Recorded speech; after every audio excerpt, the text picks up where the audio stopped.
Je suis Andrew Hoyle pour CNET et voici le HTC One Mini, un téléphone élégant tout en métal qui se glissera plus facilement dans votre poche. Comme son nom l'indique, le Mini est plus petit et plus léger que le HTC One. Son écran est de 4,3 pouces en diagonale, soit seulement 0,4 pouces de moins que le modèle classique. Et avec ses 122 grammes, il semble vraiment plus confortable à prendre en main.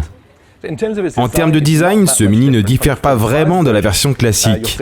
On retrouve un boîtier entièrement métallique comme il y avait sur la version 4,7 pouces. Sur la façade avant, on retrouve aussi des haut-parleurs qui restituent vraiment un bon son pour un téléphone, et en stéréo. La résolution de l'écran a elle été abaissée au 720p, mais du fait de la taille réduite de l'écran par rapport au One, ça ne choque pas vraiment les yeux et l'expérience visuelle reste bonne.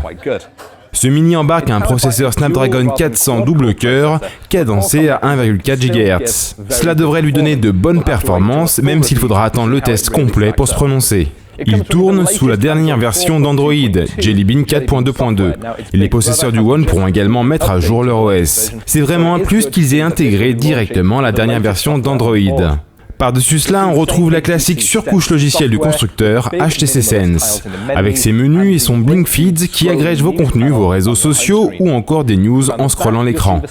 À l'arrière, on retrouve le même capteur photo de 4 mégapixels du HTC One.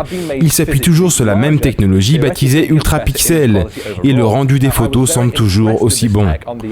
Comme on peut le voir là quand je zoome dans la photo.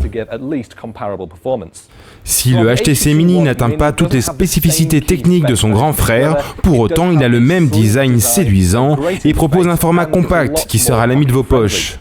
Concernant les tarifs, on n'a pas d'infos précises, mais ce sera le prix d'un téléphone milieu de gamme. Il sera dispo en août en Angleterre et il a été annoncé en septembre en France.